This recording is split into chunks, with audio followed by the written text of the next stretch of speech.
time has finally come. I am ready to talk to you guys about Walker's lymphangiogram results, the conversations we've had with CHOP, and all the in between. You have seen recently that I had a video, or if you haven't, there was a video where I was crying a lot from a phone call we got from an NP at CHOP. And the reason that call was so hard was because she basically delivered news that was worst case scenario in my book.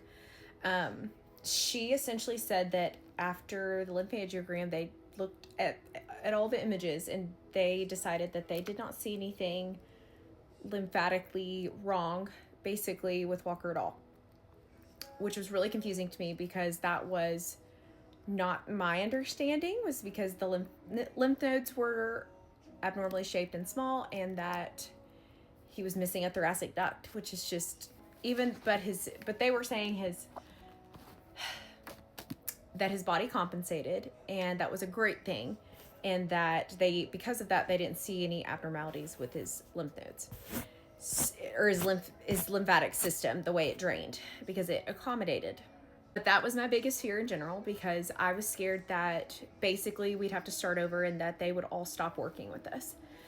The reason we went to the NIH in the first place was they're doing research on vascular and lymphatic anomalies, and I was scared that they would stop working with us. I don't think that's the case, at least not right now.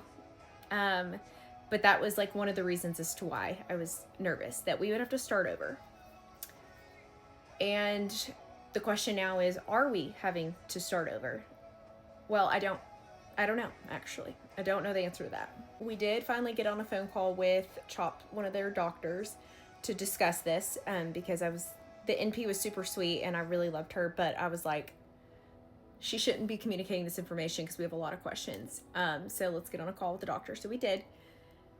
And he basically said the same thing that she said, in a sense. And I said, so let me ask you a few things. Like, so what about the lymph nodes? I know that the initial pathology came back, but we're still waiting on the genetic pathology. Is that right? And he said, yes, from what I can see, that we're still waiting on that. He said, but we did see some fibrosis on the lymph nodes, and I have more questions for pathology, and one of the other doctors about that specifically. So I will have to get back to you on that.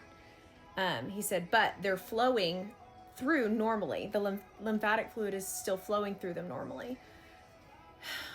And I'm like, okay, because the question becomes, why is there fibrosis? Has that always been there? And that's just how those lymph nodes were formed and how they're functioning? Or is it from something underlying and those are recovering from something? Are there more lymph nodes in the body that look like that and that are accommodating? The other interesting thing is Walker swells in his hands, his feet, his extremities, and his face and his eyes. The doctor said, what's surprising to me, he said about him swelling in his face, is that the thoracic duct, from what I remember, this is what he said, thoracic duct, like it doesn't travel through the thoracic duct. The lymphatic system doesn't use that to go to above the neck. So it's interesting. The other thing is, like, Walker was swollen in the lymphangiogram, like his feet were swollen. So the question now becomes, if it's not lymphatic fluid that's causing that swelling, what is it? Is it lymph fluid? Is it something else? And do we need to look more into that? The doctor did mention something about, there are instances where the vascular system, there can be leakages. It's just hard because it's almost like we're back to the drawing board of grasping at straws. And I don't know if I'm ready for that. Of course, I'm going to fight. We're going to do everything in our power to figure this out because Walker deserves it.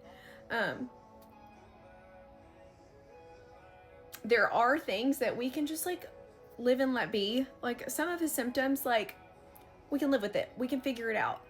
But it just seems that his genetic condition with his calcium channels it seems like it involves his entire body. And if we can get down to why, well, if we can get down to the nitty-gritty of why the calcium channels are having issues, what possibilities could that open up? Okay, I'm gonna go to part 2.